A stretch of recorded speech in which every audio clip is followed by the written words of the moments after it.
Hello, human. I am Elena, your friendly electronic entertainment android. Welcome to my Let's Play of King's Quest VI. Here today, gone tomorrow. Part 2.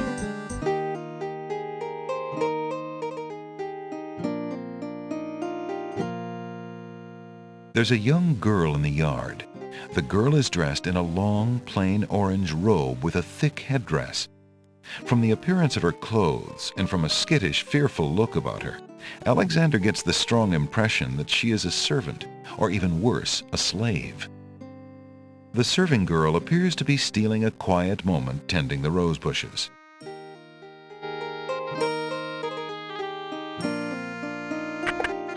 You lazy thing! Get back to work and stay away from those roses! I've told you 1,000,000 times, those flowers are too sweet for the likes of you! You've still got to do the breakfast dishes, make lunch, and clean the stables yet this morning! And get your veil back on! No one wants to look at your face! Yes, stepmother. Wow, I guess she's the local Cinderella or something. There's nothing we can do for her, so let's go and see the ferryman.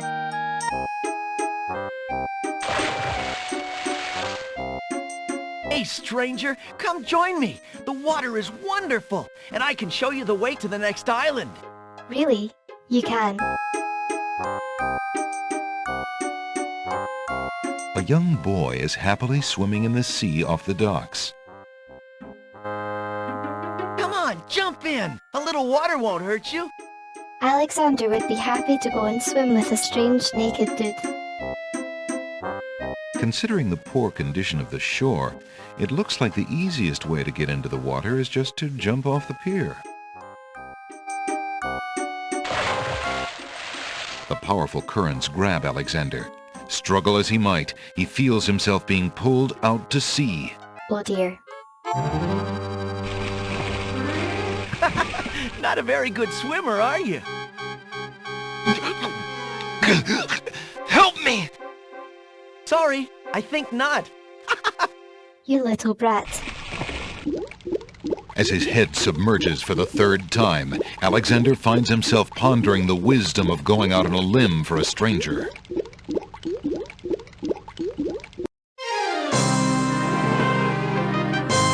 Tickets up.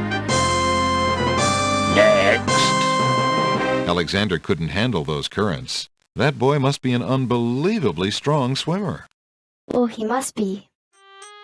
As you can see, Alexander can get killed in this game, so make sure you save often. Hey, stranger, come join me. The water is wonderful, and I can show you the way to the next island. Yeah, I'm not making the mistake twice. A worn wooden vessel has been dry docked on a jetty. The boat is in sad shape. A hole in the hull and the condition of its boards make it obvious that the vessel is no longer seaworthy. Let's see if the ferryman is home. Come on, jump in. A little water won't hurt you. Yeah, right. That's strange. The young boy in the water just disappeared. Oh well, perhaps he just dove under the water. Ah yes, that must be it. Yeah, what do you want? I'm selling these fine leather jackets. The ferryman's face has been weathered by the sea air and by worry. He's definitely out of sorts. He glares at Alexander in a most suspicious and unfriendly manner. Well, this is going to be a fun conversation. Hey, that was very rude of you, mister. Alexander feels his pockets carefully to make sure he hasn't lost anything. I don't want to feel his stupid pockets. Alexander feels his pockets carefully to make sure he hasn't lost anything. Damn these tiny pixels. I want him to knock on the door.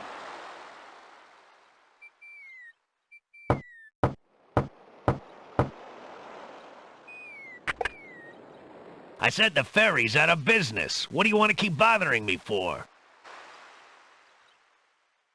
Alexander promises himself that he will not go home until he has determined what Casima's feelings are for him, and if she needs his help. Talk to the ferryman. Excuse me. My name is Alexander. The owner of the bookshop in the village told me you might be able to help me.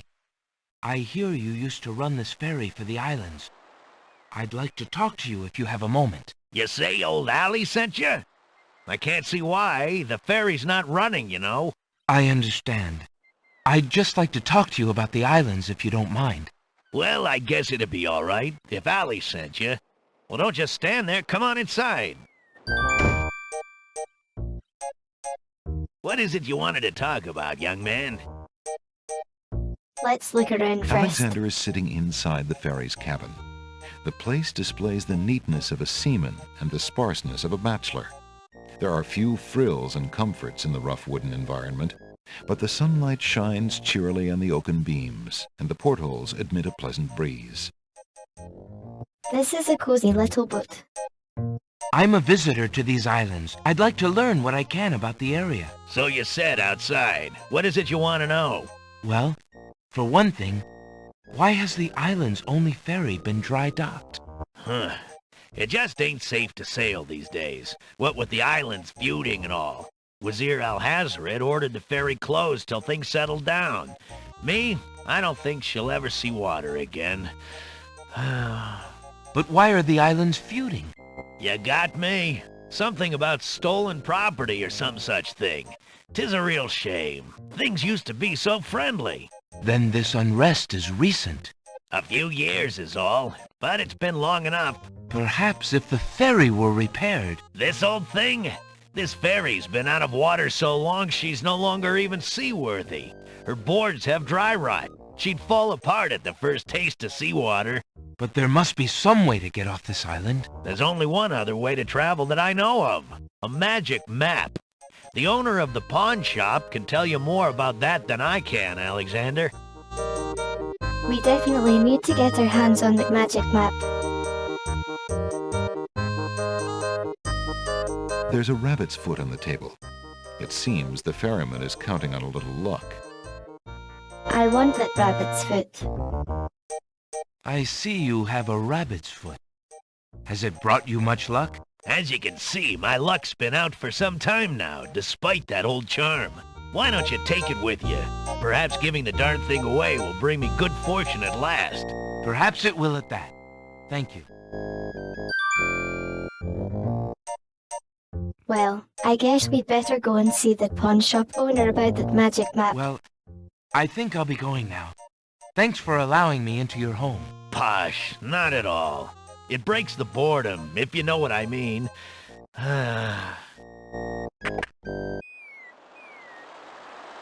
Tell me, human, have you played the other games in this series? I gave King's Quest V a try, but I got stuck, and there were no internet walkthroughs back then. You had to rely on guidebooks and gaming magazines' advice columns that, if you were lucky, had helpful tips.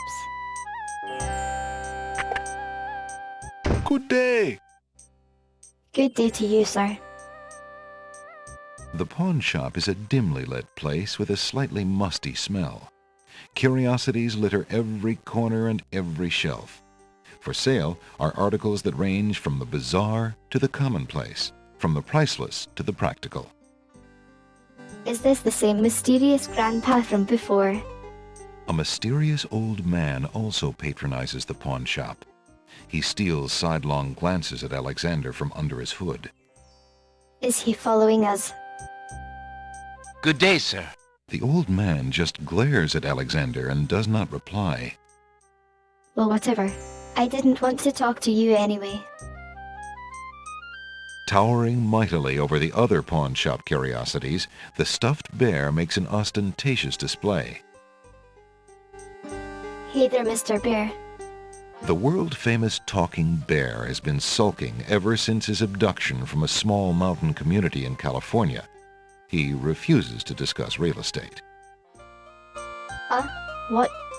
ELENA didn't get the reference.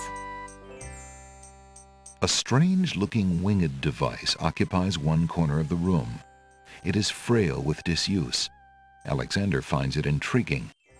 Perhaps he thinks it was once used in a local sporting event, in which enthusiasts jumped from cliffs, glided on air currents, and then attempted to land, frequently crunching a bone or two in the process.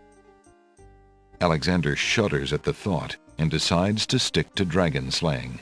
Right, because dragon slaying is so much safer. The back wall of the shop holds various odds and ends. For example, a hull hole detector for finding those hard-to-spot holes in small sailboats. You could spend hours looking through every item in this shop, but let's get at the magic map. Excuse me, merchant, but the ferryman mentioned that you might have a magic map of the land of the Green Isles. Why, as a matter of fact, I do. I keep it under the counter. It's been gathering dust so long that I nearly forgot about it. It was quite a few years ago, you see. The estate of a wealthy wizard fell into my hands when he died.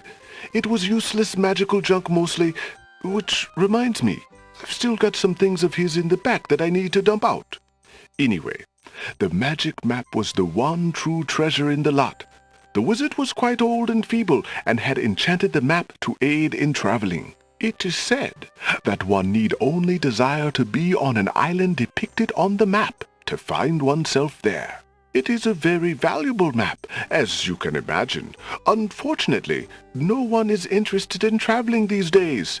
It is far too dangerous with the current state of the kingdom. What would you take for the map? I would normally want something magic in return, but since I am hardly overrun with prospective buyers, I would be willing to take anything of equal value in exchange. I don't know if Alexander is carrying anything valuable. Perhaps the coin we found on the beach is enough. I have this copper coin. Will it serve in exchange for the map? An interesting enough piece, but it is not nearly valuable enough to trade for this map. In fact, I would say it is about the worth of our own copper. The only items in the store that I could let go for the price of a single copper are the 4 simple items I normally display on the front counter. Well, if I can't have the map, then I suppose one of the counter items will do. As you wish. Alexander looks closely at the items on the counter near the map to make his selection. Oh, I remember these. You have to use them to solve various puzzles. I see you have noticed my mechanical nightingale. She is made of plain tin, but she sings the sweetest song you can imagine, barely distinguishable from the real thing. The flute is only made of plain wood, but its notes are fine and true. Ah, yes, the painter's brush. It was well used by one of the island's best painters. There's a lot of creativity in that brush, and its bristles are still in good condition. Have you an interest in tinder boxes? This one is only slightly battered. It holds a good supply of flint, a sturdy striking pad, and even a candle in case you find yourself with naught else to hold the flame. I think there was a specific order you're meant to use these items, but I can't remember what it is. I guess I'll start with the toy bird. That mechanical nightingale looks intriguing. I believe I'll take it. Very well. Your coin is well spent. Remember, this is a pawn shop. I am always willing to take back my own goods in trade. I'll remember. Thank you. And now we'll have to trade our royal ring for the magic map. It's the only thing of value in Alexander's bag. Would you be willing to take my family ring in exchange for the magic map? Daventry, are you a king then? No, that's my father, King Graham. I'm just Alexander. Well, Prince Alex, she is a beautiful ring. Are you sure you can part with such a unique family heirloom? The ring does mean a lot to me. I didn't always have a family, you know. Still, it is only gold. There are more important things at stake now. Then you now own a magic map, Prince Alex. I will keep your ring out of sight for a few days. If you find anything else of great value in your travels, you can come back for your ring. I would hate to see it melted down for gold. Ah, and a warning about the map. It will only operate when you are out in the open and within sight of the sea. The limitation has something to do with the teleport spell ingredients. You might try the beach. Thank you. You are very kind. And I'll remember about the map. Suddenly, the old man in the concealing cloak sneaks past Alexander, and with a sneaky dart of his hand, steals a mint from the candy jar. The old man stuffs the mint into his mouth and wobbles unsteadily out of the pawn shop. What is in those mints?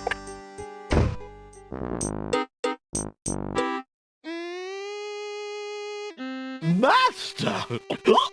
I followed Prince Alexander as you wished. From the pawn shop owner, he just abstained, just reprieved. He just got a magic map. You fool! You've been eating those mints again! I ordered you to stop that! Yes, Master. Now, what is this about a magic map? With the map, Prince Alexander could travel anywhere as quickly as I can. I thought I took care of the only means of travel. By my scimitar, I can't have him stirring things up now. Get a hold of yourself and listen carefully, Shamir. Go to the other islands and tell them... I need to get me one of those mints. Alexander takes a mint.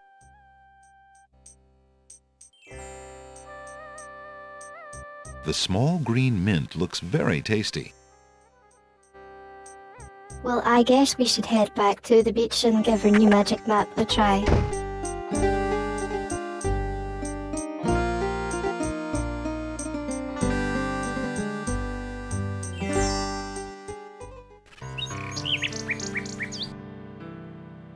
There's the little bird up in the tree.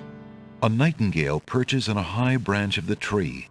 She sings the most beautiful song Alexander has ever heard. Hey there, little birdie. Hello, Nightingale. What a lovely tune you sing. The nightingale only looks at Alexander suspiciously and continues to sing. I guess we have to gain its trust first.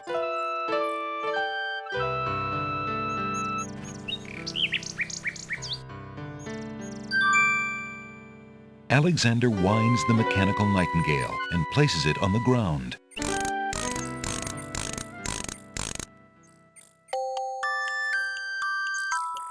The mechanical nightingale sings a sweet, tinny tune.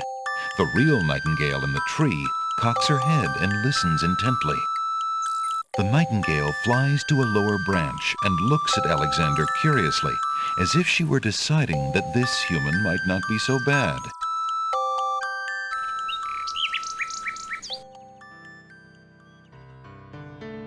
I wonder if it'll do us a favor and carry a message to Cassima.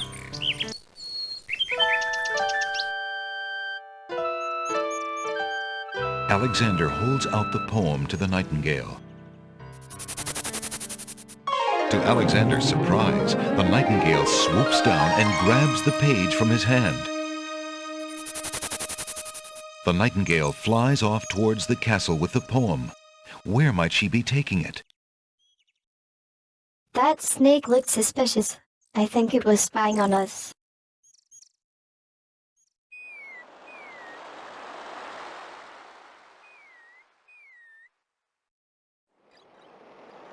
Alexander pulls out his magic map.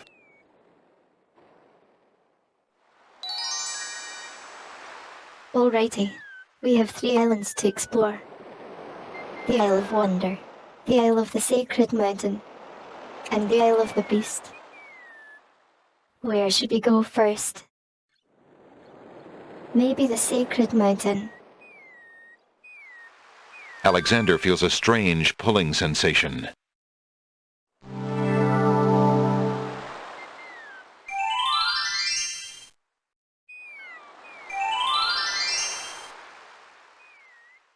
Well, this place isn't very big. There appears to be no way past the cliffs. Though roughly hewn, the cliffs do not provide regular handholds for climbing, and they seem otherwise impenetrable. Ah, the cliffs of logic. They hold the difficult puzzle. There's an ugly flower growing near the base of the cliff. I want that ugly flower. Alexander picks the flower and is startled by its hideously strong skunk-like odor. For a moment he can smell nothing else. I'm sure it'll be useful at some point. Alexander notices an unusually large coal-black feather lying on the beach.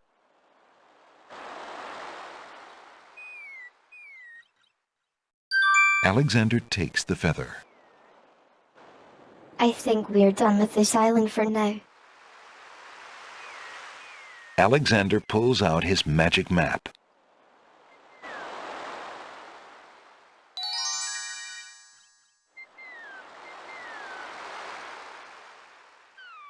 Alexander feels a strange pulling sensation. Is it just me, or do those two sentences sound vaguely dirty?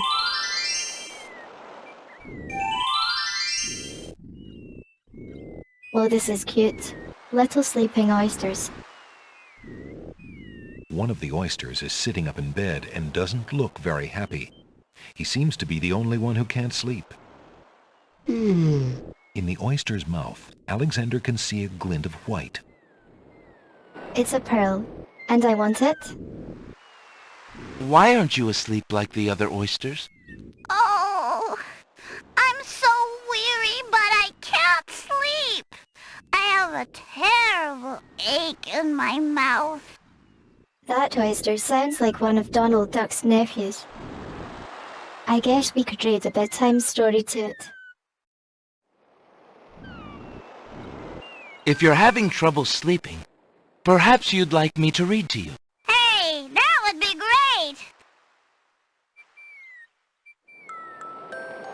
2 dulcimers raised to the degree of 40 half-dulcimers, divided into equal parts by the third of a cackle of grouse geese, put over the result of 10 fine mackles, albeit small fine mackles, stretched over the total of 53 1/8 bottles of wild beast lard. Yoink. Hey, you fixed my mouth. It feels great. The little oyster drifts into peaceful slumber with the rest of his oyster friends.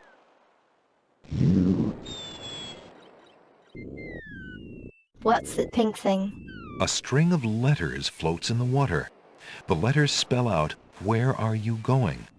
Alexander's heard of alphabet soup, but this is ridiculous.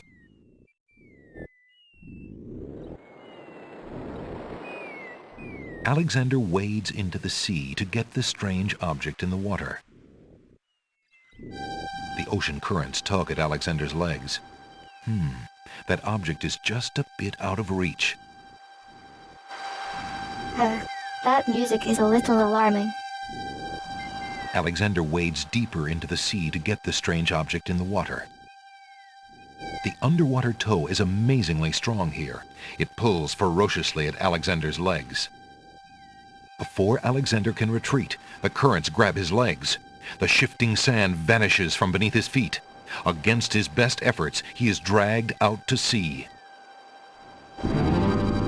Those pesky currents strike again. The currents around the island pull Alexander under. As Alexander struggles to the surface for the third and last time, he finds himself wishing he'd paid more attention to the warning signs of an undertow.